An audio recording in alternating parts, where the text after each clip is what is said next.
coalition in 2004, in 2000, even 2008, are staying away from Trump.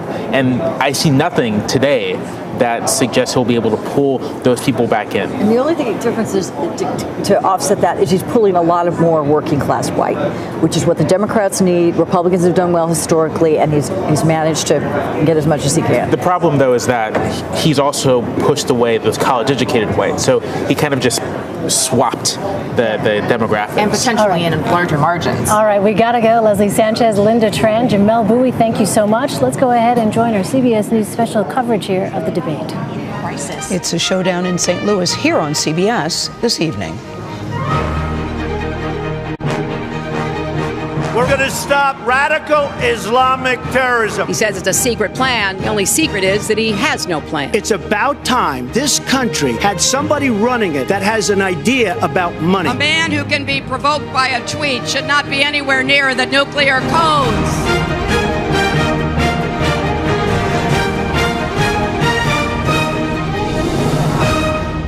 Campaign 2016, a presidential debate. From Washington University in St. Louis, here are Nora O'Donnell, Gayle King, and John Dickerson. And good evening. This is the second of 3 debates between Donald Trump and Hillary Clinton. And if anyone thought that Donald Trump was going to be contrite tonight, they were dead wrong. Wrong big time. It started with a bombshell. Remember Friday, 4 o'clock Eastern time, 2 days ago, when an 11-year-old video surfaced of Trump making vulgar remarks about women. He has since apologized, but that apology left so many people unsatisfied. Even the makers of Tic Tacs felt that they had to release a statement. And now he's gone on the offensive. That's right. In a political stunt about an hour before the debate, Trump gathered 3 women who claim they are victims of sexual misconduct by former President Bill Clinton. Now, he's also invited those women. They are here inside the debate hall. Hillary Clinton is facing questions, too, about hacked passages that were released that show her speaking to Wall Street. And though she says that she feels far removed from average Americans and talks about the necessity to have both public and private positions on contentious issues. John Dickerson, nobody thought this night was going to start like this. Yes. No, no matter how crazy a campaign gets, usually in a debate night, it forces a certain sense of decorum on all the messiness. But in this reality show campaign, we are now going to have a reality show debate. Donald Trump, people wondered what kind of Donald Trump would show up. Rudy Giuliani compared him to St. Augustine, said he was going to have that kind of conversion. Yes. He has not had that conversion at all. This is now, he's brought this coarseness into the beginning here. This is supposed to be a night about the voters on the stage, but now with this latest revelation, I just hope those voters have seatbelts. Yeah, remember when your mom said, take the high road, it's the road less traveled? I think somebody missed that memo today. Major Garrett covers the Trump campaign. Major, what are you expecting? Well, Gayle, senior Trump advisors know the Republican nominee is in the middle of what they regard as the riskiest act of deflection in modern presidential history, essentially telling the country that Bill Clinton's sordid sexual past is as important, possibly more important than what the country heard in that leaked video on Friday about Donald Trump's attitude toward women. The risks are threefold. It might raise questions about Trump's temperament, take the focus off issues identified in this election, and deepen the divide between the Republican Party that nominated him and Trump himself. Nancy Cordes is covering the Clinton campaign. Nancy, how will Hillary Clinton deal with this? Well, she's going to weigh in on Trump's comments right at the start of the debate. Her campaign deliberately chose, Nora, not to have her say anything about it over the weekend to heighten the impact tonight when she's standing there on stage right there next to Donald Trump. After the last debate, I asked her what she would do if Donald Trump brought up her husband's past infidelities in this debate. She said he can run his campaign however he wants, but her campaign insists this is a strategy that will backfire. All right, let's go now down to the stage for this debate.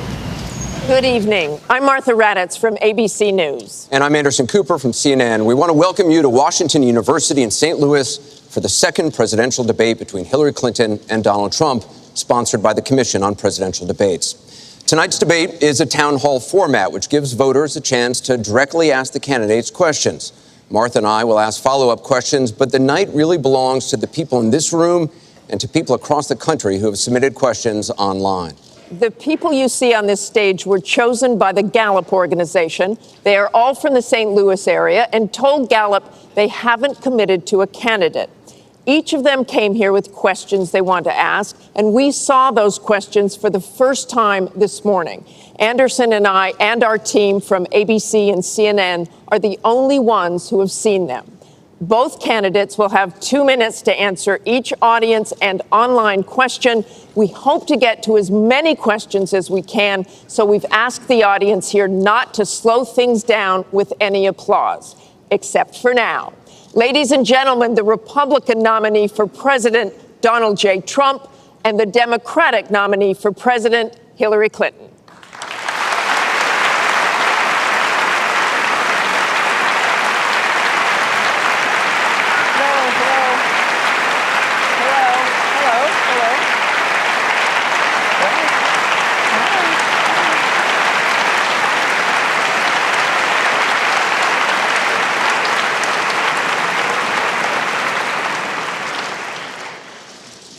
Thank you very much for being here. We're going to begin with a question from one of the members in our town hall. Each of you will have 2 minutes to respond to this question. Secretary Clinton, you won the coin toss, so you'll go first. Our first question comes from Patrice Brock. Patrice? Thank you and good evening. The last presidential debate could have been rated as MA, mature audiences, per TV parental guidelines. Knowing that educators assign viewing the presidential debates as students' homework, do you feel you're modeling appropriate and positive behavior for today's youth? Well, thank you. Are you a teacher? Yes, I think that that's a very good question, because I've heard from lots of teachers and parents about some of their concerns about some of the things that are being said and done in this campaign. And I think it is very important for us to make clear to our children that our country really is great because we're good. And we are going to respect one another, lift each other up. We are going to be looking for ways to celebrate our diversity. And we are going to try to reach out to every boy and girl, as well as every adult, to bring them in to working on behalf of our country. I have a very positive and optimistic view about what we can do together. That's why the slogan of my campaign is Stronger Together. Because I think if we work together, if we overcome the divisiveness that sometimes sets Americans against one another, and instead we make some big goals, and I've set forth some big goals, getting the economy to work for everyone, not just those at the top, making sure that we have the best education system from preschool through college and making it affordable, and so much else. If we set those goals and we go together to try to achieve them, there's nothing, in my opinion, that America can't do. So that's why I hope that we will come together in this campaign. Obviously, I'm hoping to earn your vote. I'm hoping to be elected in November, and I can promise you I will work with every American. I want to be the president for all Americans, regardless of your political beliefs, where you come from, what you look like, your religion. I want us to heal our country and bring it together, because that's, I think, the best way for us to get the future that our children and our grandchildren deserve. Secretary Clinton, thank you. Mr. Trump, you have 2 minutes. Well, I actually agree with that. I agree with everything she said. I began this campaign because I was so tired of seeing such foolish things happen to our country. This is a great country. This is a great land. I've gotten to know the people of the country over the last year and a half that I've been doing this as a politician. I cannot believe I'm saying that about myself, but I guess I have been a politician. And my whole concept was to make America great again. When I watch the deals being made, when I watch what's happening with some horrible things like Obamacare, where your health insurance and health care is going up by numbers that are astronomical, 68%, 59%, 71%. When I look at the Iran deal and how bad a deal it is for us, it's a one-sided transaction where we're giving back $150 billion to a terrorist state, really the #1 terrorist state. We've made them a strong country from really a very weak country just 3 years ago. When I look at all of the things that I see and all of the potential that our country has, we have such tremendous potential, whether it's in business and trade, where we're doing so badly. Last year, we had an almost $800 billion trade deficit. In other words, trading with other countries, we had an $800 billion deficit. It's hard to believe. Inconceivable. You say, who's making these deals? We're going to make great trade deals. We're going to have a strong border. We're going to bring back law and order. Just today, policeman was shot, 2 killed, and this is happening on a weekly basis. We have to bring back respect to law enforcement. At the same time, we have to take care of people on all sides. We need justice. But I want to do things that haven't been done, including fixing and making our inner cities better for the African-American citizens that are so great, and for the Latinos, Hispanics. And I look forward to doing it. It's called Make America Great Again. Thank you, Mr. Trump. The question from Patrice was about, are you both modeling positive and appropriate behaviors for today's youth? We received a lot of questions online, Mr. Trump, about the tape that was released on Friday. As you can imagine, you called what you said locker room banter. You described kissing women without consent, grabbing their genitals. That is sexual assault. You bragged that you have sexually assaulted women. Do you understand that? No, I didn't say that at all. I don't think you understood what was said. This was locker room talk. I'm not proud of it. I apologize to my family. I apologize to the American people. Certainly, I'm not proud of it. But this is locker room talk. You know, when we have a world where you have ISIS chopping off heads, where you have, and frankly, drowning people in steel cages, where you have wars and horrible, horrible sights all over, where you have so many bad things happening. This is like medieval times. We haven't seen anything like this, the carnage all over the world. And they look and they see. Can you imagine the people that are, frankly, doing so well against us with ISIS? And they look at our country and they see what's going on. Yes, I'm very embarrassed by it. I hate it. But it's locker room talk, and it's one of those things. I will knock the hell out of ISIS.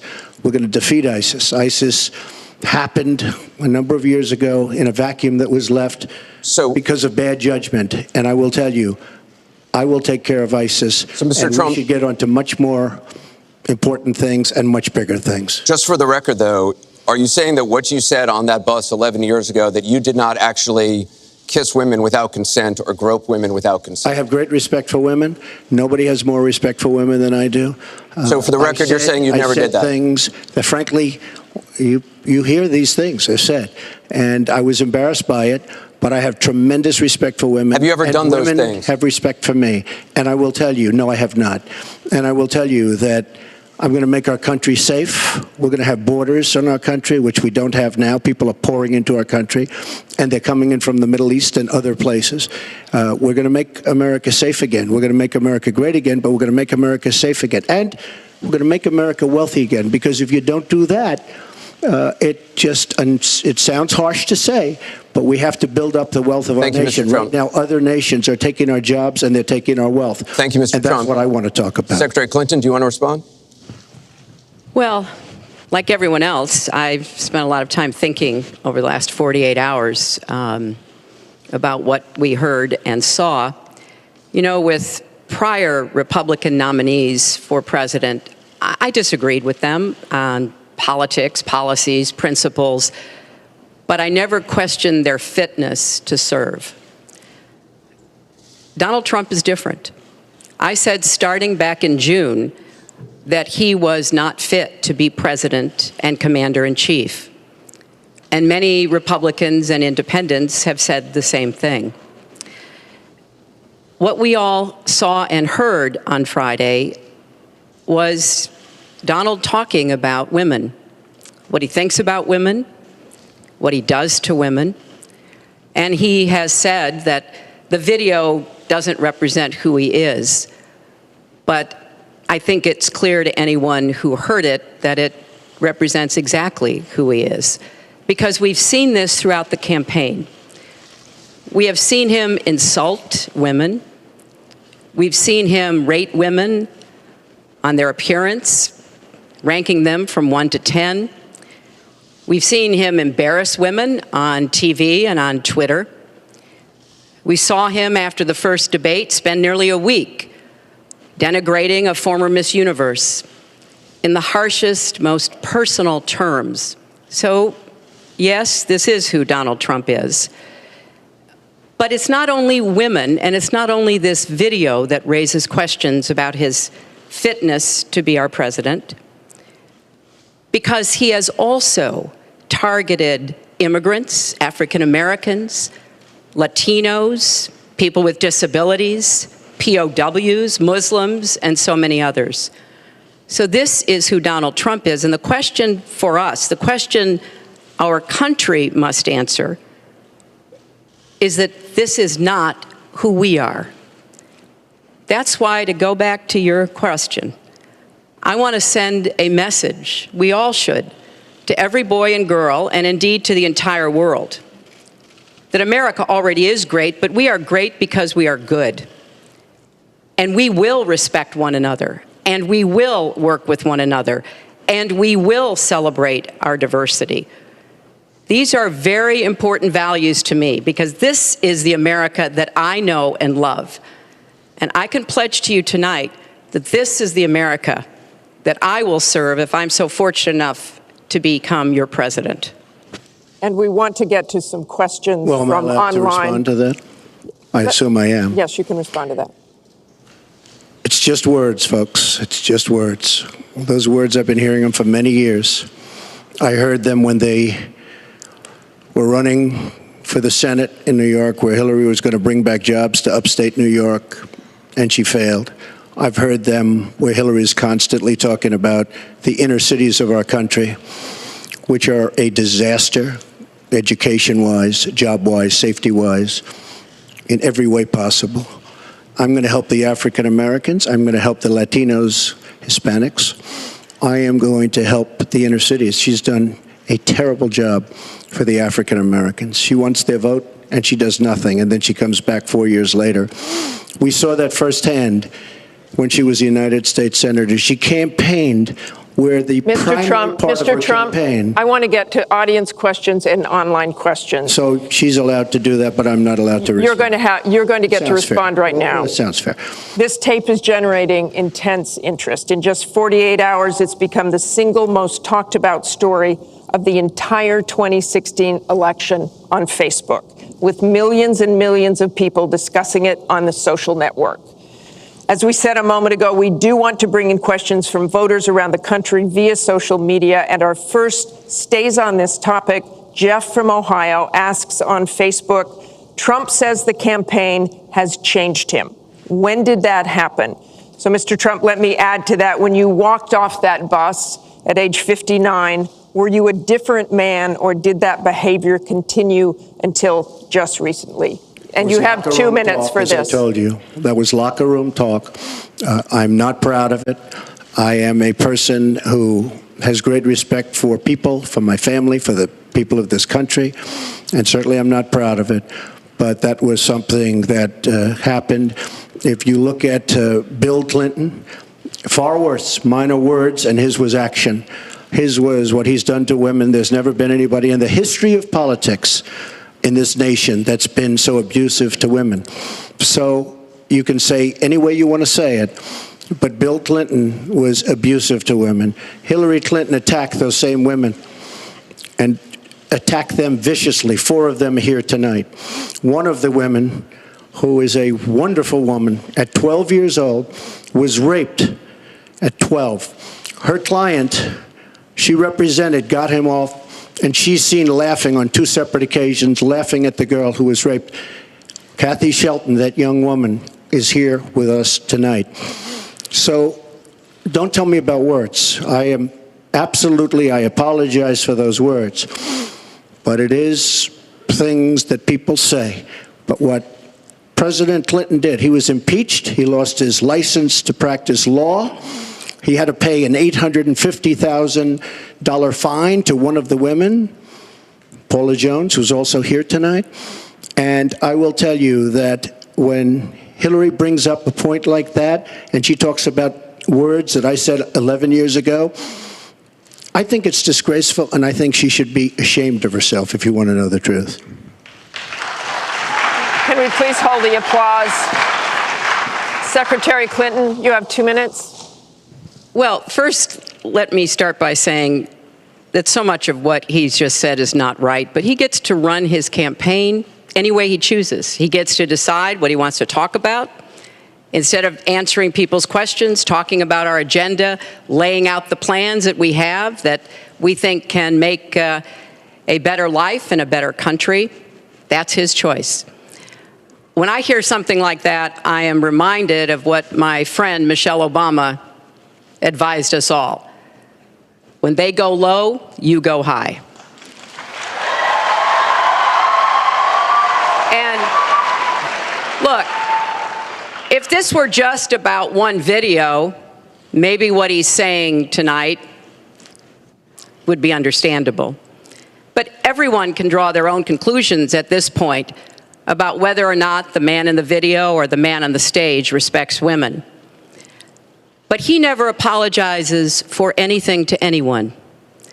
He never apologized to Mr. and Mrs. Khan, the Gold Star family, whose son, Captain Khan, died in the line of duty in Iraq, and Donald insulted and attacked them for weeks over their religion.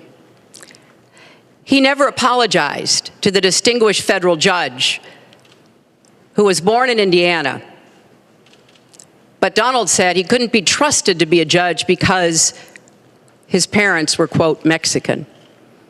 He never apologized to the reporter that he mimicked and mocked on national television, and our children were watching.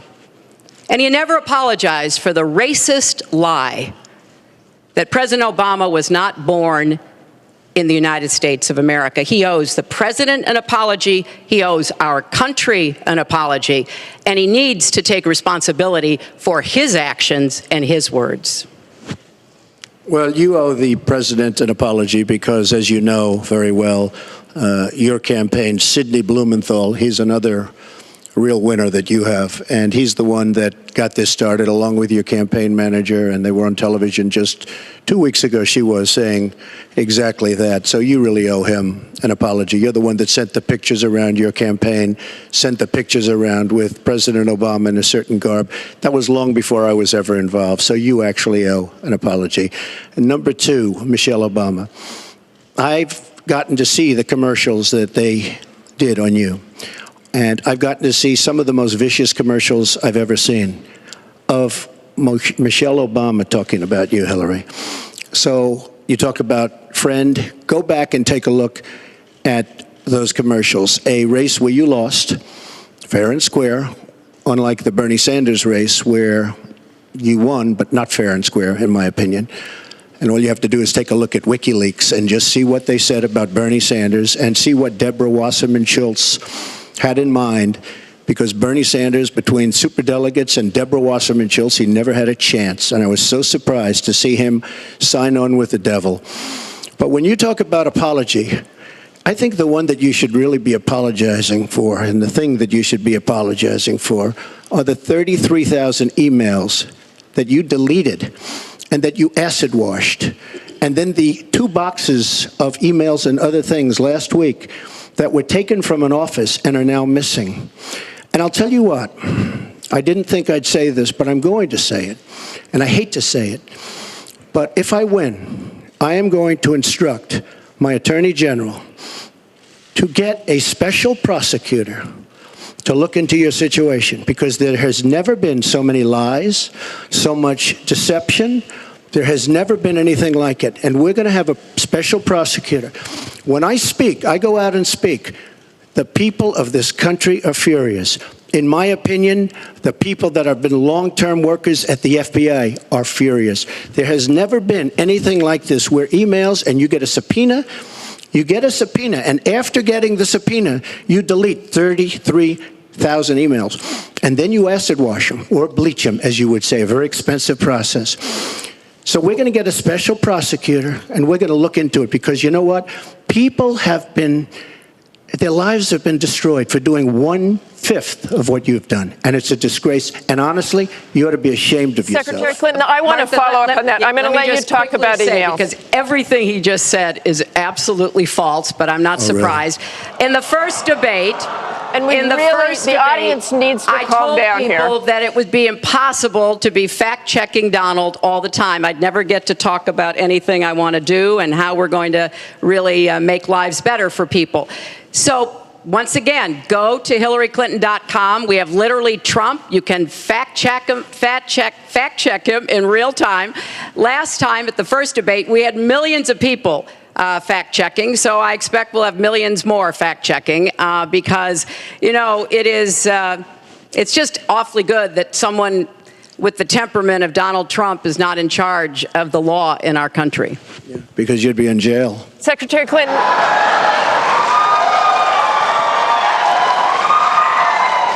We want to remind the audience to please not talk out loud. Please do not applaud. You're just wasting time. And Secretary Clinton, I do want to follow up on emails. You've said your handling of your emails was a mistake. You disagreed with FBI Director James Comey, calling your handling of classified information, quote, extremely careless.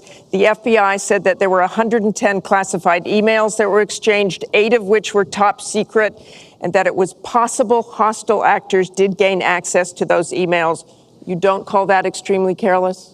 Well, Martha, first let me say, and I've said it before, but I'll repeat it because I want everyone to hear it, that was a mistake, and I take responsibility for using a personal email account. Obviously, if I were to do it over again, I would not. I'm not making any excuses. It was a mistake, and I am very sorry about that. But I think it's also important to point out where there are some misleading accusations from critics and others. After a year-long investigation, there is no evidence that anyone hacked the server I was using, and there is no evidence that anyone can point to at all, anyone who says otherwise has no basis, that any classified material ended up in the wrong hands. I take classified materials very seriously, and always have. When I was on the Senate Armed Services Committee, I was privy to a lot of classified material. Obviously, as Secretary of State, I had some of the most important secrets that we possess, such as going after bin Laden. So I am very committed to taking classified information seriously. And as I said, there is no evidence that any classified information ended up in the wrong hands. Okay, we're going to move on. And yet, she didn't know the letter C on a document, right? She didn't even know what that letter meant. You know, it's amazing. I'm watching Hillary go over facts, and she's going after fact after fact, and she's lying again because she said what she did with emails was fine. You think it was fine to delete 33,000 emails? I don't think so. She said the 33,000 emails had to do with her daughter's wedding, number one, and a yoga class. Well, maybe we'll give 3 or 4 or 5 or something. 33,000 emails deleted. And now she's saying there wasn't anything wrong. And more importantly, that was after getting a subpoena. That wasn't before. That was after. She got it from the United States Congress. And I'll be honest, I am so disappointed in congressmen, including Republicans, for allowing this to happen. Our Justice Department, where her husband goes onto the back of an airplane for 39 minutes, talks to the Attorney General days before a ruling is going to be made on her case. But for you to say that there was nothing wrong with you deleting 39,000 emails, again, you should be ashamed of yourself, what you did. And this is after getting a subpoena from the United States Congress. We have to move on. Secretary Clinton, you can respond, and then we got to move on. We want to give the audience a chance put here. In jail, let alone after getting a subpoena from the United States Secretary Congress. Clinton, you can respond. Then we have to move on to an audience question. Look, it's just not true, and so please go you didn't delete them? Allow her to respond, please. Personal emails, not official. 33,000? Yeah, well, we turned over 35,000, so it was. What about the other 15,000? Please allow her to respond. She didn't talk while you talked. Yes, that's true. I didn't. Because you have I didn't nothing in to the say. first debate, and I'm going to try not to in this debate because I'd like to get to the questions that the people have brought here tonight to talk to us about. And get off this question. Okay, Donald, I know you're into big diversion tonight, anything to avoid talking about your campaign and the way it's exploding and the way Republicans are leaving you. But let's at least focus on some of the issues that people care about tonight. Let's get to their questions. We have a question here from Ken Karpowitz. He has a question about health care. Ken? I'd like to know, Anderson, why aren't you bringing up the emails? I'd like to know. Why aren't you We brought up the emails. No, it hasn't. It hasn't. And it hasn't been finished at all. Ken Karpowitz has a question. It's nice to one on three. Thank you. Affordable Care Act, known as Obamacare, it is not affordable. Premiums have gone up, deductibles have gone up, co-pays have gone up, prescriptions have gone up, and the coverage has gone down. What will you do to bring the costs down and make coverage better? That first one goes to Secretary Clinton because you started out the last one to the audience. If he wants to start, he can start. Go ahead, Hillary. No, go ahead, Donald. No, I'm a gentleman, Hillary. Go ahead. Secretary Clinton? Well, I think Donald was about to say he's going to solve it by repealing it and getting rid of the Affordable Care Act. And I'm going to fix it because I agree with you. Premiums have gotten too high, co-pays, deductibles, prescription drug costs, and I've laid out a series of actions that we can take to try to get those costs down. But here's what I don't want people to forget when we're talking about reining in the costs, which has to be the highest priority of the next president. When the Affordable Care Act passed, it wasn't just that 20 million people got insurance who didn't have it before, but that in and of itself was a good thing. I meet these people all the time, and they tell me what a difference having that insurance meant to them and their families. But everybody else, the 170 million of us who get health insurance through our employers, got big benefits. Number one, insurance companies can't deny you coverage because of a pre-existing condition. Number two, no lifetime limits, which is a big deal if you have serious health problems. Number three, women can't be charged more than men for our health insurance, which is the way it used to be before the Affordable Care Act. Number four, if you're under 26 and your parents have a policy, you can be on that policy until the age of 26, something that didn't happen before. So I want very much to save what works and is good about the Affordable Care Act. But we've got to get costs down. We've got to provide some additional help to small businesses so that they can afford to provide health insurance. But if we repeal it, as Donald has proposed, and start over again, all of those benefits I just mentioned are lost to everybody, not just people who get their health insurance on the exchange. And then we would have to start all over again. Right now, we are at 90% health insurance coverage. That's the highest we've ever been in our country. Secretary Clinton, so I want us to get to 100%, but get costs down and keep quality up. Mr. Trump, you have 2 minutes. It is such a great question, and it's maybe the question I get almost more than anything else outside of defense. Obamacare is a disaster. You know it. We all know it. It's going up at numbers that nobody's ever seen worldwide. Nobody's ever seen numbers like this for health care. It's only getting worse. In 17, it implodes by itself. Their method of fixing it is to go back and ask Congress for more money, more and more money. And we have right now almost $20 trillion in debt. Obamacare will never work. It's very bad health insurance, far too expensive. And not only expensive for the person that has it, unbelievably expensive for our country. It's going to be one of the biggest line items very shortly. We have to repeal it and replace it with something absolutely much less expensive and something that works, where your plan can actually be tailored. We have to get rid of the lines around the state, artificial lines, where we stop insurance companies from coming in and competing because they wanted, President Obama and whoever was working on it, they want to leave those lines because that gives the insurance companies essentially monopolies. We want competition. You will have the finest health care plan there is. She wants to go to a single-payer plan, which would be a disaster, somewhat similar to Canada. And if you ever notice, the Canadians, when they need a big operation, when something happens, they come into the United States in many cases because their system is so slow. It's catastrophic in certain ways. But she wants to go to single-payer, which means the government basically rules everything. Hillary Clinton has been after this for years.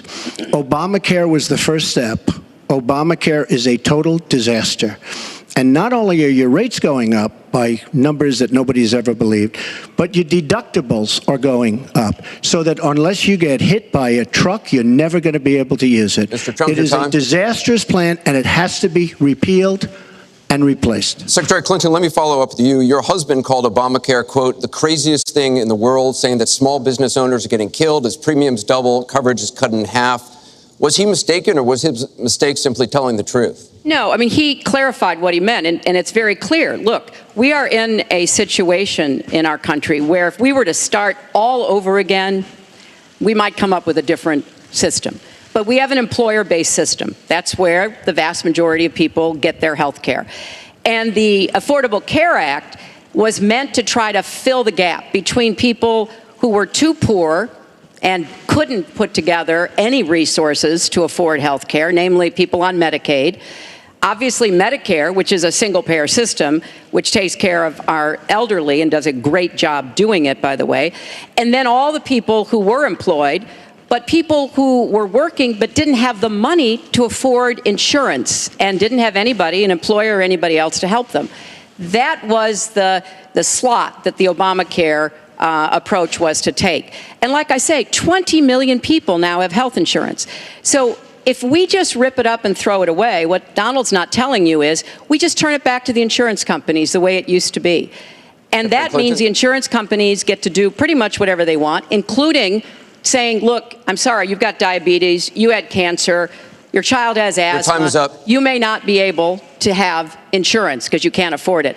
So let's fix what's broken about it, but let's not throw it away and give it all back to the insurance companies and the drug companies. Let me follow up with you, Mr. That's not going to work. Mr. Trump, let me follow up on this. Just one thing. First of all, Hillary, everything's broken about it, everything. Number two, Bernie Sanders said that Hillary Clinton has very bad judgment. This is a perfect example of it, trying to save Obamacare, which is... You've said you want to end Obamacare. You've said you want to end Obamacare. You've also said you want to make coverage accessible for people with pre-existing conditions. How do you force insurance companies to do that if you're no longer mandating that every American get insurance? You're going to have plans. What does that mean? Well, I'll tell you what it means. You're going to have plans that are so good because we're going to have so much competition in the insurance industry once we break out the lines and allow the competition to come. Are you going to have a mandate that Americans have to have health insurance? President Obama, by keeping those lines, the boundary lines around each state, and it was almost gone until just very toward the end of the passage of Obamacare, which, by the way, was a fraud. You know that, because Jonathan Gruber, the architect of Obamacare, he said it was a great lie. It was a big lie. President Obama said you keep your doctor, you keep your plan. The whole thing was a fraud, and it doesn't work. But when we get rid of those lines, you will have competition, and we will be able to keep pre-existing. We'll also be able to help people that don't have money, because we are going to have people protected. And Republicans feel this way, believe it or not, and strongly this way. We're going to block grant into the states. We're going to block grant into Medicaid into the states so that we will be able to take care of people without the necessary funds to take care of themselves. Thank you, Mr. Trump. We now go to Gorba Hamid with a question for both candidates. Hi. There are 3.3 million Muslims in the United States, and I'm one of them. You've mentioned working with Muslim nations, but with Islamophobia on the rise, how will you help people like me deal with the consequences of being labeled as a threat to the country after the election is over? Mr. Trump, you're first. Well, you're right about Islamophobia, and that's a shame. But one thing we have to do is we have to make sure that, because there is a problem. I mean, whether we like it or not, and we can be very politically correct, but whether we like it or not, there is a problem. And we have to be sure that Muslims come in and report when they see something going on. When they see hatred going on, they have to report it. As an example, in San Bernardino, many people saw the bombs all over the apartment of the two people that killed 14 and wounded many, many people. Horribly wounded. They'll never be the same. Muslims have to report the problems when they see them. And, you know, there's always a reason for everything. If they don't do that, it's a very difficult situation for our country. Because you look at Orlando, and you look at San Bernardino, and you look at the World Trade Center, go outside, you look at Paris, look at that horrible, these are radical Islamic terrorists. And she won't even mention the word, and nor will President Obama. He won't use the term radical Islamic terrorism. Now, to solve a problem, you have to be able to state what the problem is, or at least say the name. She won't say the name, and President Obama won't say the name, but the name is there. It's radical Islamic terror. And before you solve it, you have to say the name. Secretary Clinton. Well, thank you for asking your question. And I've heard this question from a lot of Muslim Americans across our country because, unfortunately, there's been a lot of very divisive, dark things said about Muslims. And even someone like Captain Khan, the young man who sacrificed himself defending our country in the United States Army, has been subject to attack by Donald. I want to say just a couple of things. First, we've had Muslims in America since George Washington. And we've had many successful Muslims. We just lost a particularly well-known one with Muhammad Ali. My vision of America is an America where everyone has a place. If you're willing to work hard, you do your part, you contribute to the community. That's what America is. That's what we want America to be for our children and our grandchildren. It's also very short-sighted and even dangerous to be engaging in the kind of demagogic rhetoric that Donald has about Muslims. We need American Muslims to be part of our eyes and ears on our front lines. I've worked with a lot of different Muslim groups around America. I've met with a lot of them, and I've heard how important it is for them to feel that they are wanted and included and part of our country, part of our homeland security, and that's what I want to see. It's also important, I intend to defeat ISIS, to do so in a coalition with majority Muslim nations. Right now, a lot of those nations are hearing what Donald says and wondering, why should we cooperate with the Americans? And this is a gift to ISIS and the terrorists. Violent jihadist terrorists. We are not at war with Islam. And it is a mistake, and it plays into the hands of the terrorists to act as though we are. So I want a country where citizens like you and your family are just as welcome as anyone else. Thank you, Secretary Clinton. Mr. Trump, in December, you said this: Donald J. Trump is calling for a total and complete shutdown of Muslims entering the United States until our country's representatives can figure out what the hell is going on. We have no choice. We have no choice. Your running mate said this week that the Muslim ban is no longer your position. Is that correct? And if it is, was it a mistake to have a religious test? First of all, Captain Khan is an American hero. And if I were president at that time, he would be alive today, because unlike her, who voted for the war without knowing what she was doing, I would not have had our people in Iraq. Iraq was a disaster. So he would have been alive today. The Muslim ban is something that in some form has morphed into an extreme vetting from certain areas of the world. Hillary Clinton wants to allow And why did it morph into that? No, did you? No, answer the question. Why do don't you still believe? You I interrupt do. me all the time. Why don't you interrupt her? Would you please explain whether or not the Muslim ban still stands? It's called extreme vetting. We are going to areas like Syria, where they're coming in by the tens of thousands because of Barack Obama, and Hillary Clinton wants to allow a 550% increase over Obama. People are coming into our country like we have no idea who they are, where they're from, what their feelings about our country is, and she wants 550% more. This is going to be the great Trojan horse of all time. We have enough problems in this country. I believe in building safe zones. I believe in having other people pay for them. As an example, the Gulf states, who are not carrying their weight, but they have nothing but money, and take care of people. But I don't want to have, with all the problems this country has and all of the problems that you see going on, hundreds of thousands of people coming in from Syria when we know nothing about them. We know nothing about their values, and we know nothing about their love for our country. And Secretary Clinton, let me ask you about that, because you have asked for an increase from 10 to 65,000 Syrian refugees. We know you want tougher vetting. That's not a perfect system, So why take the risk of having those refugees come into the country? Well, first of all, I will not let anyone into our country that I think poses a risk to us. But there are a lot of refugees, women and children. Think of that picture we all saw of that 4-year-old boy with the blood on his forehead because he'd been bombed by the Russian and Syrian air forces. There are children suffering in this catastrophic war, largely, I believe, because of Russian aggression, and we need to do our part. We by no means are carrying anywhere near the load that Europe and others are. But we will have vetting that is as tough as it needs to be from our professionals, our intelligence experts, and others. But it is important for us as a policy, not to say, as Donald has said, we're going to ban people based on a religion.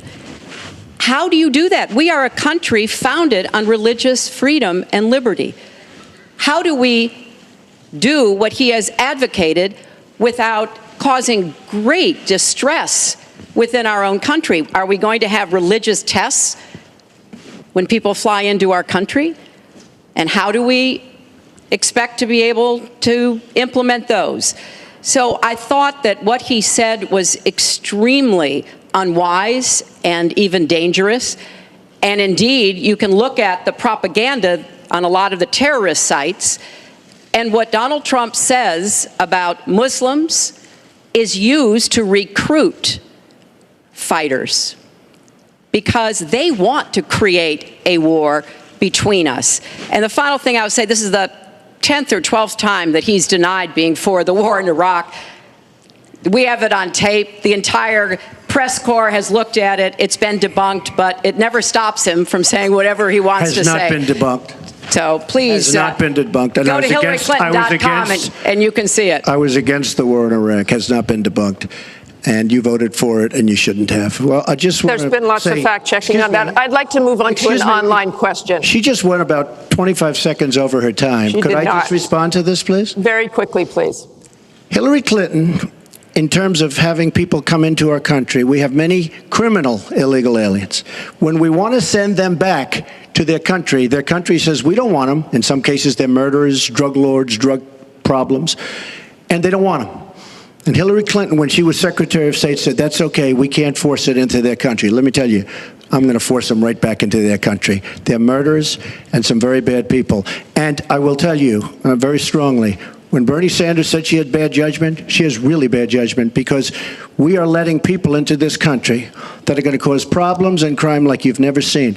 We're also letting drugs pour through our southern border at a record clip, and it shouldn't be allowed to happen. ICE just endorsed me. They've never endorsed a presidential candidate. The Border Patrol agents, 16,500, just recently endorsed me. And they endorsed me because I understand the border. She doesn't. She wants amnesty for everybody. Come right in, come right over. It's a horrible thing she's doing. She's got bad judgment, and honestly, so bad that she should never be president of the United States. That I can tell you. Thank you, Mr. Trump. I want to move on. This next question comes from the public through the Bipartisan Open Debate Coalition's online forum, where Americans submitted questions that generated millions of votes. This question involves WikiLeaks' release of purported excerpts of Secretary Clinton's paid speeches, which she has refused to release, and one line in particular in which you, Secretary Clinton, purportedly say you need both a public and private position on certain issues. So, two from Virginia asks, is it okay for politicians to be two-faced? Is it acceptable for a politician to have a private stance on issues? Secretary Clinton, well, your 2 minutes. Right. As I recall, that was something I said about Abraham Lincoln after having seen the wonderful Steven Spielberg movie called Lincoln. It was a master class watching President Lincoln get the Congress to approve the 13th Amendment. It was principled and it was strategic. And I was making the point that it is hard sometimes to get the Congress to do what you want to do, and you have to keep working at it. And yes, President Lincoln was trying to convince some people. He used some arguments. Convincing other people, he used other arguments. That was a great, I thought, a great display of presidential leadership. But, you know, let's talk about what's really going on here, Martha, because our intelligence community just came out and said in the last few days that the Kremlin, meaning Putin and the Russian government, are directing the attacks, the hacking on American accounts to influence our election. And WikiLeaks is part of that, as are other sites where the Russians hack information. We don't even know if it's accurate information, and then they put it out. We have never in the history of our country been in a situation where an adversary, a foreign power, is working so hard to influence the outcome of the election. And believe me, they're not doing it to get me elected.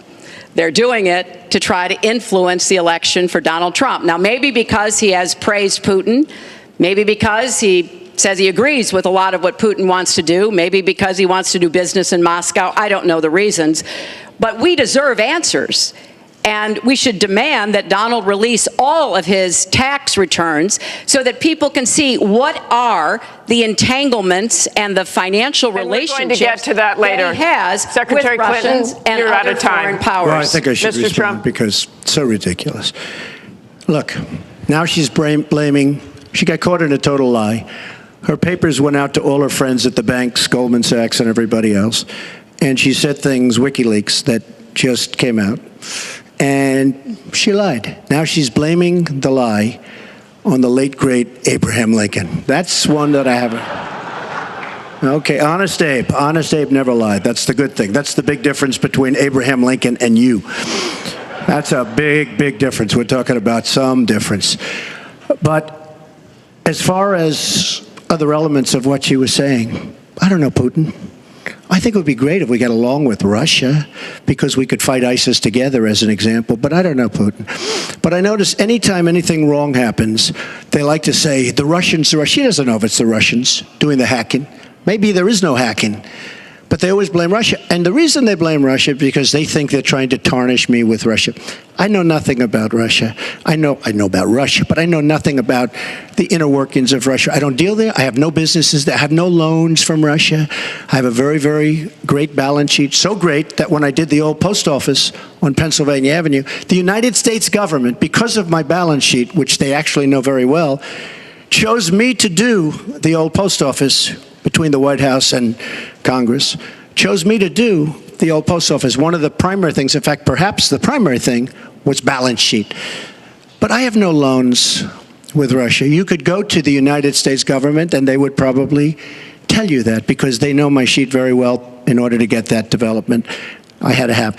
Now, the taxes are a very simple thing. As soon as I have, first of all, I pay hundreds of millions of dollars in taxes. Many of our friends took bigger deductions. Warren Buffett took a massive deduction. Soros, who's a friend of hers, took a massive deduction. Many of the people that are giving her all this money that she can do many more commercials than me, took massive deductions. I pay hundreds of millions of dollars in taxes. But as soon as my routine audit's finished, I'll release my returns. I'll be very proud to. Thank you, Mr. Trump. We've got to, we're on turn, actually, the topic of taxes. We have a question from Spencer Moss. Spencer? Good evening. My question is, what specific tax provisions will you change to ensure the wealthiest Americans pay their fair share in taxes? Mr. Trump, you have 2 minutes. Well, one thing I do is get rid of carried interest. One of the greatest provisions for people like me, to be honest with you. I give up a lot when I run because I knock out the tax code. And she could have done this years ago, by the way. She was a United States senator. She complains that Donald Trump took advantage of the tax code. Well, why didn't she change it? Why didn't you change it when you were a senator? The reason you didn't is that all your friends take the same advantage that I do. And I do. You have provisions in the tax code that, frankly, we could change. But you wouldn't change it because all of these people give you the money so you can take negative ads on Donald Trump. But And I say that about a lot of things. You know, I've heard Hillary complaining about so many different things over the years. Oh, we should have done this. But she's been there for 30 years. She's been doing this stuff. She never changed, and she never will change. She never will change. We're getting rid of carried interest provisions. I'm lowering taxes, actually, because I think it's so important for corporations, because we have corporations leaving, massive corporations and little ones. Little ones can't form. We're getting rid of regulations, which goes hand in hand with the lowering of the taxes. But we're bringing the tax rate down from 35% to 15%. We're cutting taxes for the middle class, and I will tell you, we are cutting them big league for the middle class. And I will tell you, Hillary Clinton is raising your taxes, folks. You can look at me. She's raising your taxes really high. And what that's going to do is a disaster for the country. But she is raising your taxes, and I'm lowering your taxes. That in itself is a big difference. We are going to be thriving again. We have no growth in this country. There's no growth. If China has a GDP of 7%, it's like a national catastrophe. We're down at 1%. And that's like no growth. And we're going lower, in my opinion. And a lot of it has to do with the fact that our taxes are so high, just about the highest in the world. And I'm bringing them down to one of the lower in the world. And I think it's so important, one of the most important things we can do. But she is raising everybody's taxes massively. Secretary Clinton, you have 2 minutes. The question was, what specific tax provisions will you change to ensure the wealthiest Americans pay their fair share of taxes? Well, everything you've heard just now from Donald is not true. I'm sorry I have to keep saying this, but he lives in an alternative reality. And it is sort of amusing to hear somebody who hasn't paid federal income taxes in maybe 20 years talking about what he's going to do. But I'll tell you what he's going to do. His plan will give the wealthy and corporations the biggest tax cuts they've ever had, more than the Bush tax cuts by at least a factor of 2. Donald always takes care of Donald and people like Donald, and this would be a massive gift. And indeed, the way that he talks about his tax cuts would end up raising taxes on middle-class families, millions of middle-class families. Now, here's what I want to do. I have said nobody who makes less than $250,000 a year, and that's the vast majority of Americans, as you know, will have their taxes raised, because I think we've got to go where the money is. And the money is with people who've taken advantage of every single break in the tax code. And yes, when I was a senator, I did vote to close corporate loopholes. I voted to close, I think, one of the loopholes he took advantage of when he claimed $1 billion loss that enabled him to avoid paying taxes. I want to have a tax on people who are making $1 million. It's called the Buffett rule. Yes, Warren Buffett is the one who's gone out and said somebody like him should not be paying a lower tax rate than his secretary. I want to have a surcharge on incomes above $5 million. We have to make up for lost times, because I want to invest in you. I want to invest in hardworking families. And I think it's been unfortunate, but it's happened, that since the Great Recession, the gains have all gone to the top. And we need to reverse that. People like Donald, who paid 0 in taxes, 0 for our vets, 0 for our military, 0 for health and education. That is wrong. Thank you, and we're Secretary. going to make sure that nobody, no corporation and no individual can get away without paying his fair share to support our country. Mr. Trump, I want to give you the chance to respond. I just want to tell our viewers what she's referring to. In the last month, taxes were the #1 issue on Facebook for the first time in the campaign. The New York Times published 3 pages of your 1995 tax returns. They show you claimed a $916 million loss, which means you could have avoided paying personal federal income taxes for years. You've said you pay state taxes, employee taxes, real estate taxes, property taxes. You have not answered, though, a simple question. Did you use that $916 million loss to avoid paying personal federal income taxes for years? Of course I do. Of course I do. And so do all of her donors, or most of her donors. I know many of her donors.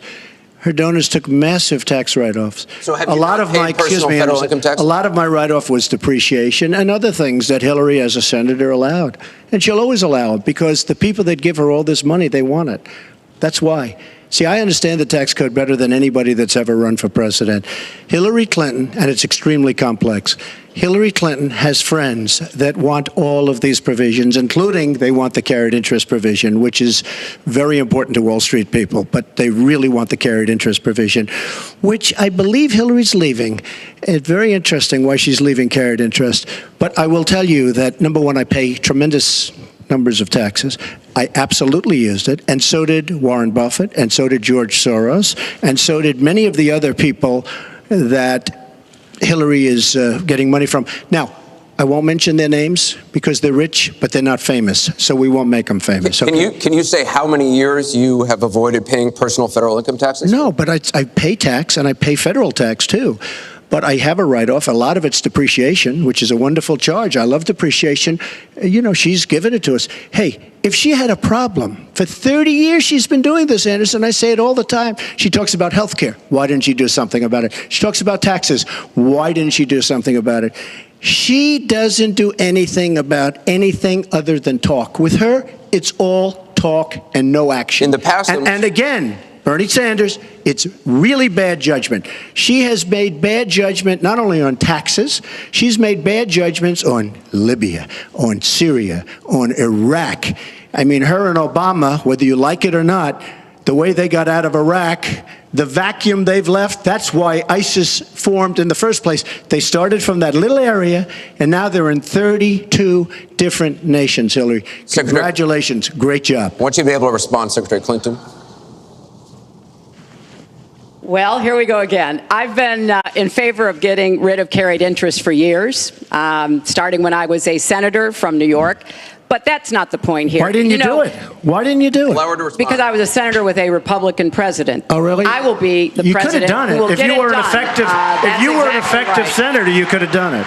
If you were an effective senator, you could have done it. But you were not an effective. Please allow her to respond. She didn't interrupt you. You know, under our Constitution, presidents have something called veto power. Look, he has now said repeatedly, 30 years this and 30 years that. So let me talk about my 30 years in public service. I'm very glad to do so. 8 million kids every year have health insurance because when I was First Lady, I worked with Democrats and Republicans to create the Children's Health Insurance Program. Hundreds of thousands of kids now have a chance to be adopted because I worked to change our adoption and foster care system. After 9/11, I went to work with Republican mayor, governor, and president to rebuild New York and to get health care for our first responders who were suffering because they had run toward danger and gotten sickened by it. Hundreds of thousands of National Guard and Reserve members have health care because of work that I did. And children have safer medicines because I was able to pass a law that required the dosing to be more carefully done. When I was Secretary of State, I went around the world advocating for our country, but also advocating for women's rights, to make sure that women had a decent chance to have a better life, and negotiated a treaty with Russia to lower nuclear weapons. 400 pieces of legislation have my name on it as a sponsor or co-sponsor when I was a senator for 8 years. I worked very hard and was very proud to be reelected in New York by an even bigger margin than I had been elected the first time. And as president, I will take that work, that bipartisan work, that finding common ground, because you have to be able to get along with people to get things done in Washington. Thank you, Secretary. And I've proven that I can. And for 30 years, I've produced results for people. Thank you, Secretary. We're going to move on to Syria. Both of you have mentioned that. She said a lot of things. I mean, I think we should be allowed to maybe Mr. Trump, we're going to go on. This is about the audience. Disaster as a senator. Mr. Trump, we're going to move on. The heartbreaking video of a 5-year-old Syrian boy named Amran sitting in an ambulance after being pulled from the rubble after an airstrike in Aleppo focused the world's attention on the horrors of the war in Syria, with 136 million views on Facebook alone. But there are much worse images coming out of Aleppo every day now, where in the past few weeks alone, 400 people have been killed, at least 100 of them children. Just days ago, the State Department called for a war crimes investigation of the Syrian regime of Bashar al-Assad and its ally, Russia, for their bombardment of Aleppo. So this next question comes from social media through Facebook. Diane from Pennsylvania asks, if you were president, what would you do about Syria and the humanitarian crisis in Aleppo? Isn't it a lot like the Holocaust when the U.S. waited too long before we helped? Secretary Clinton, we will begin with your 2 minutes. Well, the situation in Syria is catastrophic. And every day that goes by, we see the results of the regime by Assad in partnership with the Iranians on the ground, the Russians in the air, bombarding places, in particular Aleppo, where there are hundreds of thousands of people, probably about 250,000 still left. And there is a determined effort by the Russian Air Force to destroy Aleppo in order to eliminate the last of the Syrian rebels who were really holding out against the Assad regime. Russia hasn't paid any attention to ISIS. They're interested in keeping Assad in power. So when I was Secretary of State, advocated, and I advocate today, a no-fly zone and safe zones. We need some leverage with the Russians because they're not going to come to the negotiating table for a diplomatic resolution unless there is some leverage over them. And we have to work more closely with our partners and allies on the ground. But I want to emphasize that what is at stake here is the ambitions and the aggressiveness of Russia. Russia has decided that it's all in Syria, and they've also decided who they want to see become president of the United States, too, and it's not me. I've stood up to Russia. I've taken on Putin and others, and I would do that as president. I think wherever we can cooperate with Russia, that's fine, and I did as Secretary of State. That's how we got a treaty reducing nuclear weapons.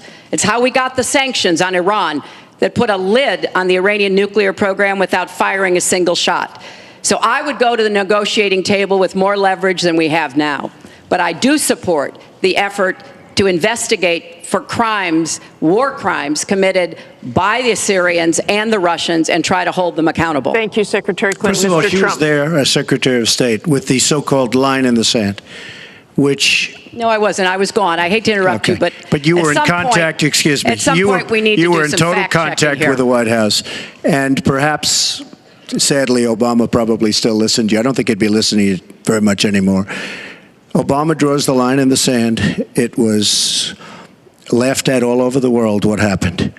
Now, with that being said, she talks tough against Russia, but our nuclear program has fallen way behind, and they've gone wild with their nuclear program. Not good.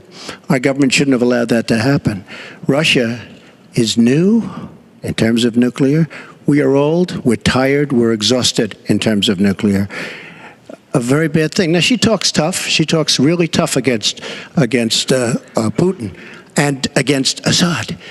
She talks in favor of the rebels. She doesn't even know who the rebels are. You know, every time we take rebels, whether it's in Iraq or anywhere else, we're arming people.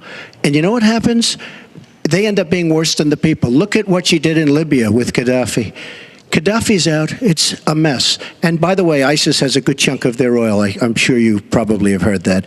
It was a disaster. Because the fact is, almost everything she's done in foreign policy has been a mistake, and it's been a disaster. But if you look at Russia, just take a look at Russia, and look at what they did this week, where I agree she wasn't there, but possibly she's consulted. We sign a peace treaty. Everyone's all excited. Well, what Russia did with Assad, and by the way, with Iran, who you made very powerful with the dumbest deal perhaps I've ever seen in the history of deal-making, the Iran deal with $150 billion, with the $1.7 billion in cash, which is enough cash to fill up this room. But look at that deal. Iran now and Russia are now against us. So she wants to fight. She wants to fight for rebels. There's only one problem. You don't even know who the rebels are. Mr. Trump, So Mr. what's Trump, the your purpose? 2 minutes And one thing is I have up. to say, Your 2 minutes I don't is like up. Assad at all, but Assad is killing ISIS. Russia is killing ISIS. And Iran is killing ISIS. And those three have now lined up because of our weak foreign policy.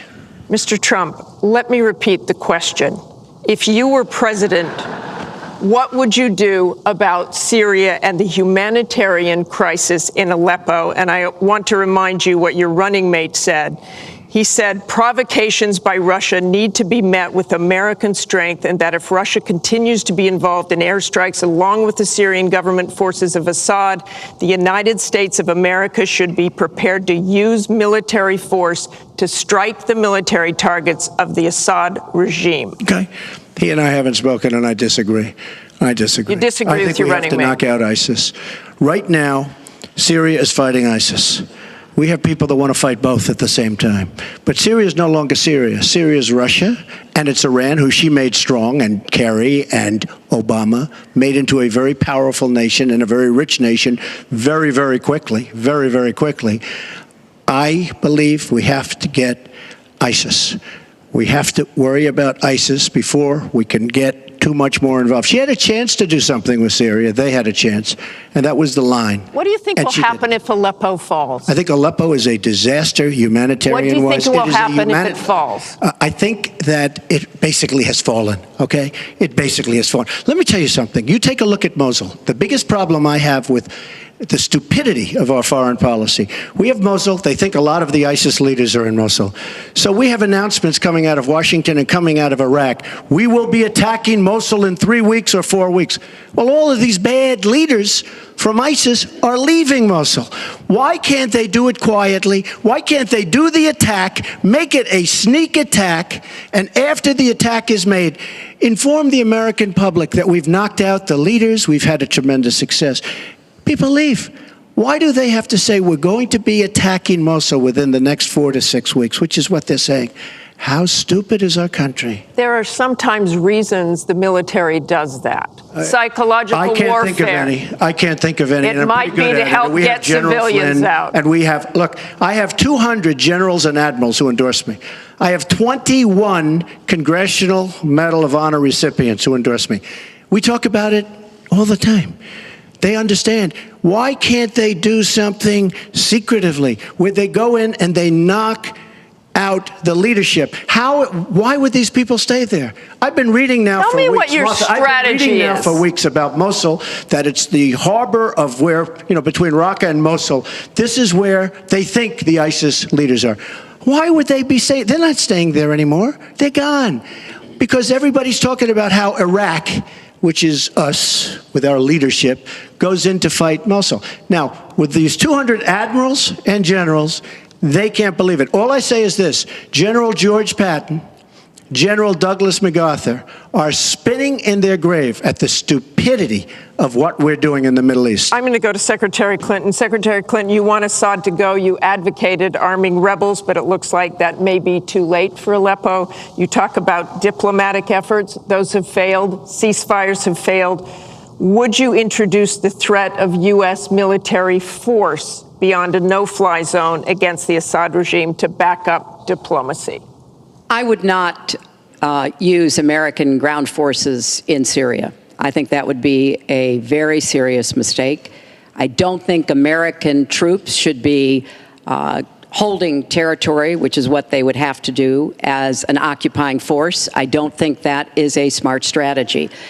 I do think the use of special forces, which we're using, the use of enablers and trainers in Iraq, which has had some positive effects, are very much in our interests. And so I do support what is happening. But what would you do differently than President Obama is doing? Martha, I hope that by the time I hope by the time I am president, that we will have pushed ISIS out of Iraq.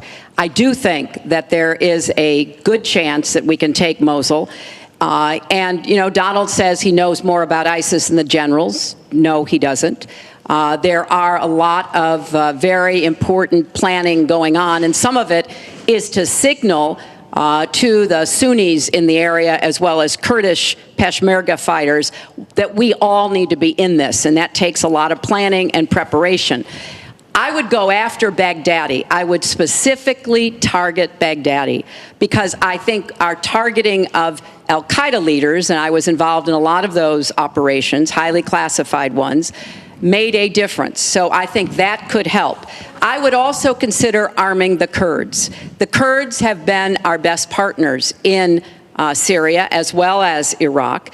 And I know there's a lot of concern about that in some circles, but I think they should have the equipment they need so that Kurdish and Arab fighters on the ground are the principal way that we take Raqqa after pushing ISIS out of Iraq. Thank you very much. We're going to move on. Funny, she went over a minute over, and you don't stop her. When I go 1 second over, it's like you a had big deal. many answers. It's really very interesting. We've got a question over here from James Carter. Mr. Carter?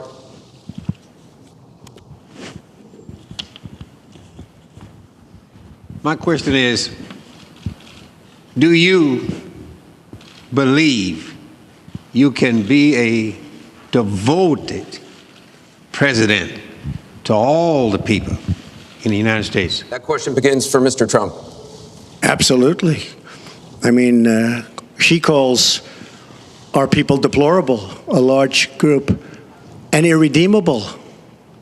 I will be a president for all of our people, and I'll be a president that will turn our inner cities around and will give strength to people and will give economics to people and will bring jobs back, because NAFTA, signed by her husband, is perhaps the greatest disaster trade deal in the history of the world, not in this country. It stripped us of manufacturing jobs. We lost our jobs. We lost our money. We lost our plants. It is a disaster. And now she wants to sign TPP, even though she says now she's for it. She called it the gold standard. And by the way, at the last debate, she lied, because it turned out that she did say the gold standard, and she said she didn't say it. They actually said that she lied, okay? And she lied, but she's lied about a lot of things. I would be a president for all of the people, African Americans, the inner cities. Devastating what's happening to our inner cities. She's been talking about it for years. As usual, she talks about it, nothing happens. She doesn't get it done. Same with the Latino Americans, the Hispanic Americans, the same exact thing. They talk, they don't get it done. You go into the inner cities and you see it's 45% poverty. African Americans now, 45% poverty in the inner cities. The education is a disaster. Jobs are essentially non-existent.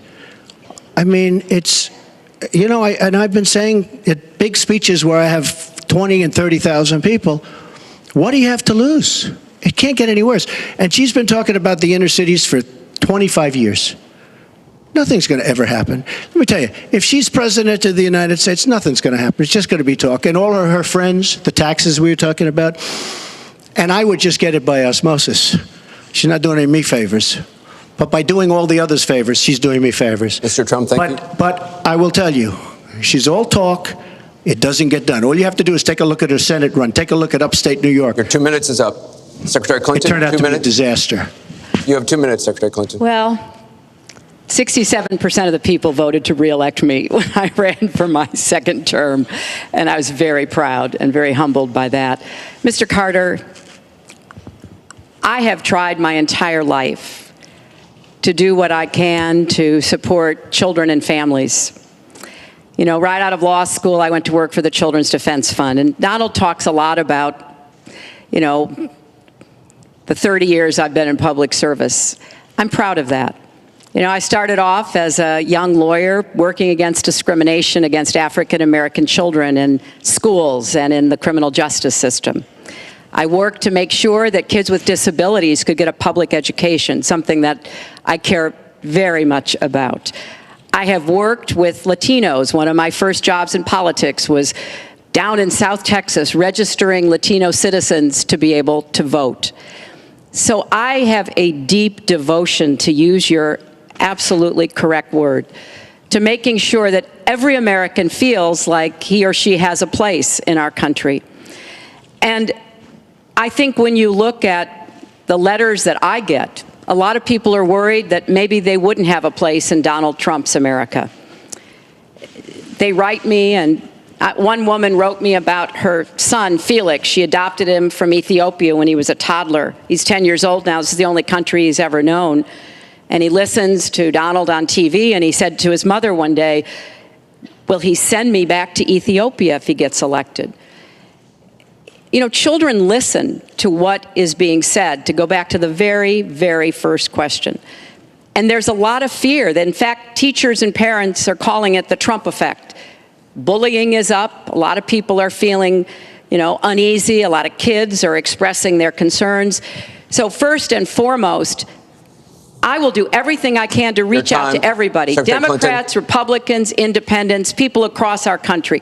If you don't vote for me, I still want to be your president. I want to be the best president I can be for every American. Secretary Clinton, your 2 minutes is up. I want to follow up on something that Donald Trump actually said to you, a comment you made last month. You said that half of Donald Trump's supporters are, quote, deplorables, racist, sexist, homophobic, xenophobic, Islamophobic. You later said you regretted saying half. You didn't express regret for using the term deplorables. To Mr. Carter's question, how can you unite a country if you've written off tens of millions of Americans? Well, within hours, I said that I was sorry about the way I talked about that, because my argument is not with his supporters. It's with him and with the hateful and divisive campaign that he has run, and the inciting of violence at his rallies, and the very brutal kinds of comments about not just women, but all Americans, all kinds of Americans. And what he has said about African Americans and Latinos, about Muslims, about POWs, about immigrants, about people with disabilities, he's never apologized for.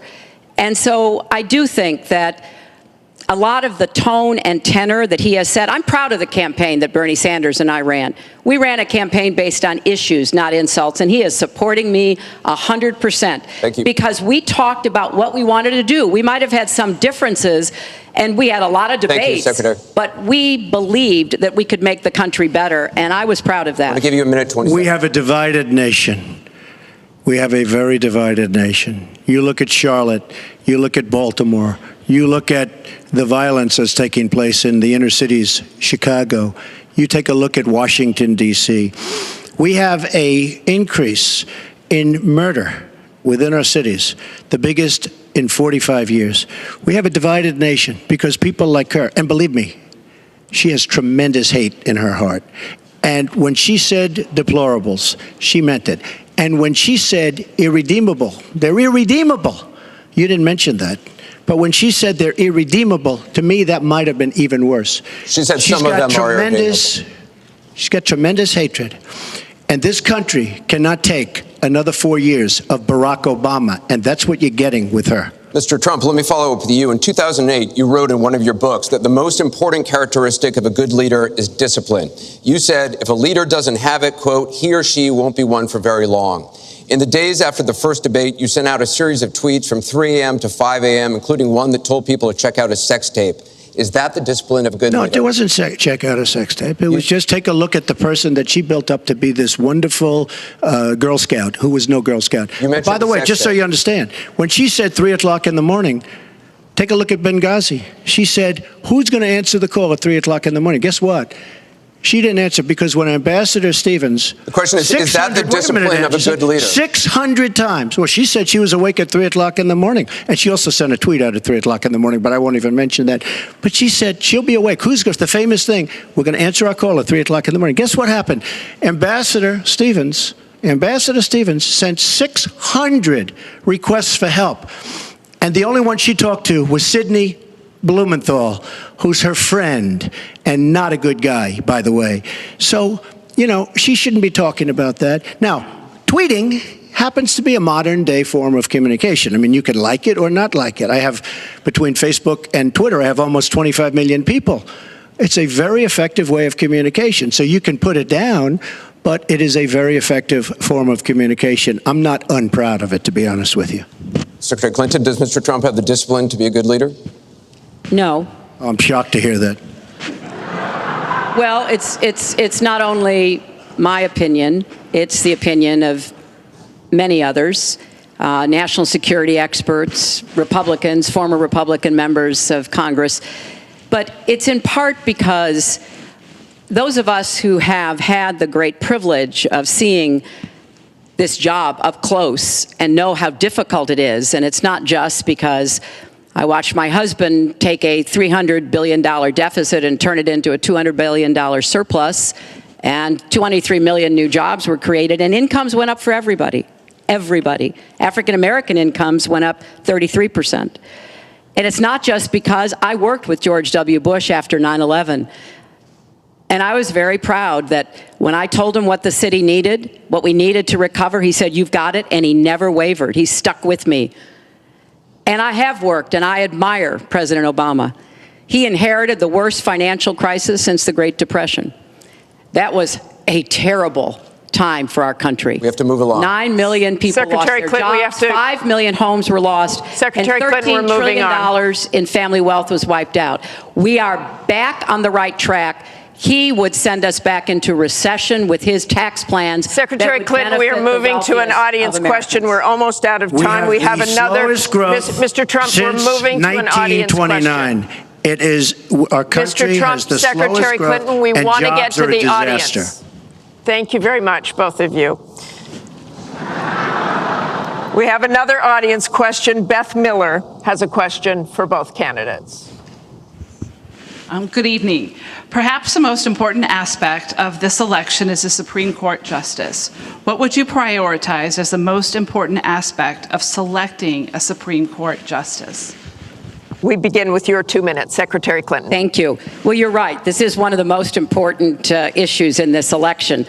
I want to appoint Supreme Court justices who understand the way the world really works, who have real-life experience, who have not just been in a big law firm and maybe clerked for a judge and then gotten on the bench, but maybe they tried some more cases. They actually understand what people are up against, because I think the current court has gone in the wrong direction.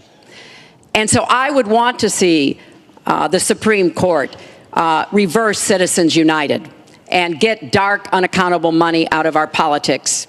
Donald doesn't agree with that. I would like the Supreme Court to understand that voting rights are still a big problem in many parts of our country, that we don't always do everything we can to make it possible for people of color and older people and young people to be able to exercise their franchise. I want a Supreme Court that will stick with Roe v. Wade and a woman's right to choose, and I want a Supreme Court that will stick with marriage equality. Now, Donald has put forth the names of some people that he would consider, and among the ones that he has suggested are people who would reverse Roe v. Wade and reverse marriage equality. I think that would be a terrible mistake and would take us backwards. I want a Supreme Court that doesn't always side with corporate interests. I want a Supreme Court that understands because you're wealthy and you can give more money to something doesn't mean you have any more rights or should have any more rights than anybody else. So I have very clear views about what I want to see to change the balance on the Supreme Court.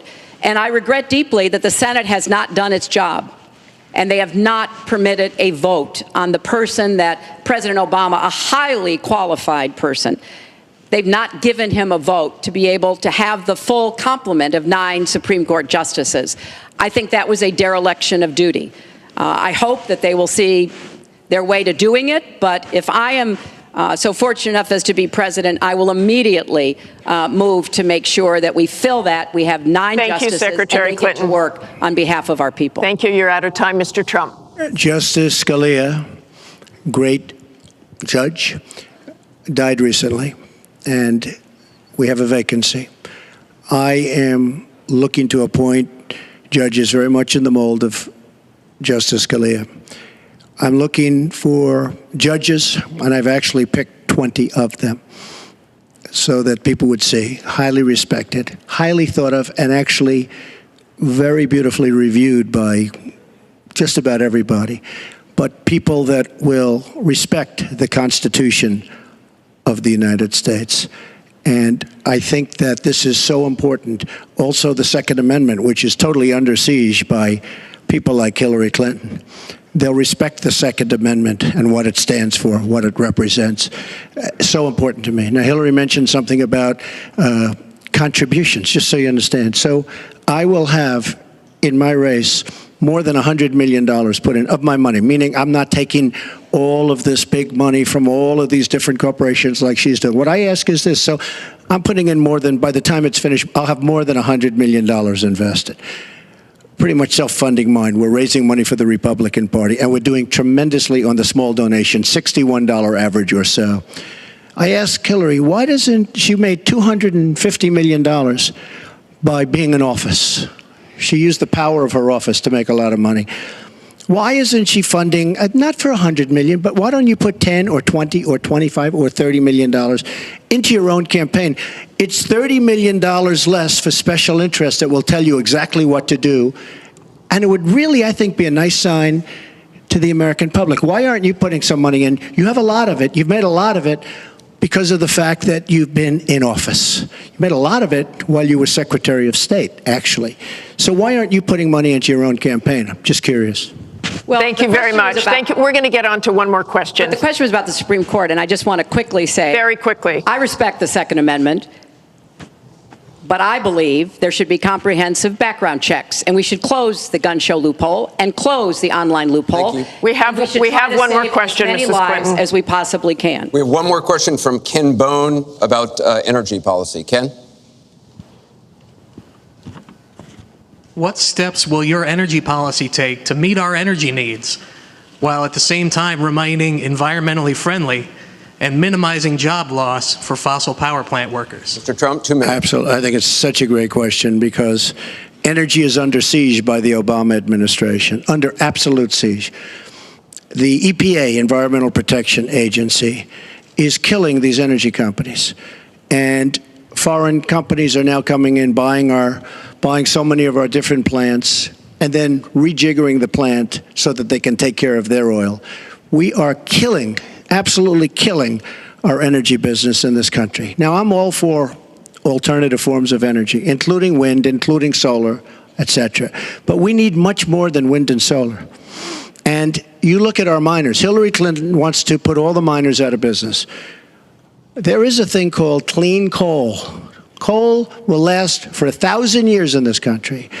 Now we have natural gas and so many other things because of technology. We have unbelievable, we have found over the last 7 years, we have found tremendous wealth right under our feet. So good, especially when you have 20 trillion in debt. I will bring our energy companies back. They'll be able to compete. They'll make money. They'll pay off our national debt. They'll pay off our tremendous budget deficits, which are tremendous.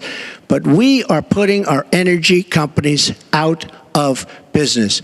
We have to bring back our workers. You take a look at what's happening to steel and the cost of steel, and China dumping vast amounts of steel all over the United States, which essentially is killing our steel workers and our steel companies. We have to guard our energy companies. We have to make it possible. The EPA is so restrictive that they are putting our energy companies out of business. And all you have to do is go to a great place like West Virginia or places like Ohio, which is phenomenal, or places like Pennsylvania, and you see what they're doing to the people, miners and others in the energy business. It's a disgrace. Your time is up. Thank you, sir. It's an absolute disgrace. And actually, Secretary Clinton, 2 minutes. Well, that was very interesting. First of all, China is illegally dumping steel in the United States, and Donald Trump is buying it to build his buildings, putting steel workers and American steel plants out of business. That's something that I fought against as a senator, and that I would have a trade prosecutor to make sure that we don't get taken advantage of by China on steel or anything else. You know, because it sounds like you're in the business or you're aware of people in the business. You know that we are now, for the first time ever, energy independent. We are not dependent upon the Middle East, but the Middle East still controls a lot of the prices. So the price of oil has been way down, and that has had a damaging effect on a lot of the oil companies, right? We are, however, producing a lot of natural gas, which serves as a bridge to more renewable fuels, and I think that's an important transition. We've got to remain energy independent. It gives us much more power and freedom than to be worried about what goes on in the Middle East. We have enough worries over there without having to worry about that. So I have a comprehensive energy policy, but it really does include fighting climate change, because I think that is a serious problem. And I support moving toward more clean, renewable energy as quickly as we can, because I think we can be the 21st century clean energy superpower and create millions of new jobs and businesses. But I also want to be sure that we don't leave people behind. That's why I'm the only candidate from the very beginning of this campaign who had a plan to help us revitalize coal country, because those coal miners and their fathers and their grandfathers, they dug that coal out. A lot of them lost their lives, they were injured, but they turned the lights on and they powered our factories. I don't want to walk away from them, so we've got to do something for them. But the price of coal is down worldwide. So we have to look at this comprehensively, and that's exactly what I have proposed. I hope you will go to HillaryClinton.com and look at my entire policy. One more audience question. We've sneaked in one more question, and it comes from Carl Becker. Good evening. My question to both of you is, regardless of the current rhetoric, would either of you name one positive thing that you respect in one another?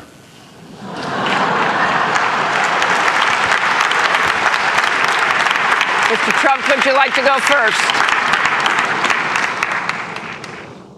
Well, I certainly will, because I think that's a very fair and important question. Look, I respect his children. His children are incredibly able and devoted, and I think that says a lot about Donald. I don't agree with nearly anything else he says or does, but I do respect that. And I think that is something that, as a mother and a grandmother, is very important to me. So I believe that this election has become, in part, so conflict-oriented, so intense, because there's a lot at stake. This is not an ordinary time, and this is not an ordinary election. We are going to be choosing a president who will set policy for not just 4 or 8 years, but because of some of the important decisions we have to make here at home and around the world, from the Supreme Court to energy and so much else. And so there is a lot at stake. It's one of the most consequential elections that we've had.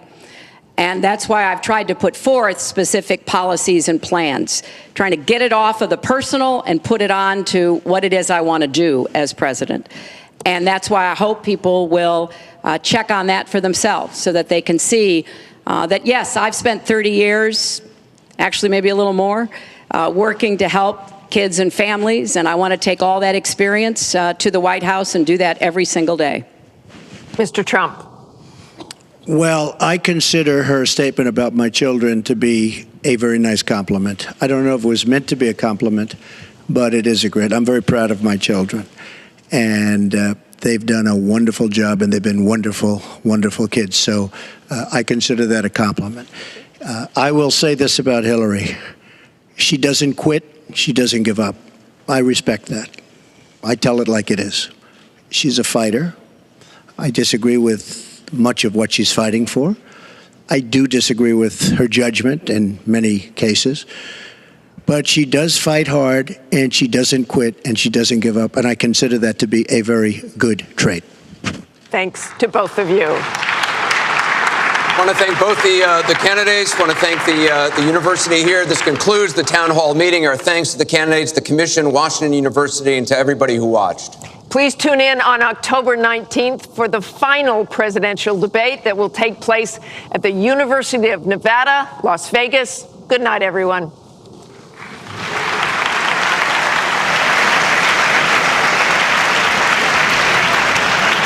Well, it's called a presidential debate, but some of the language used tonight was hardly presidential.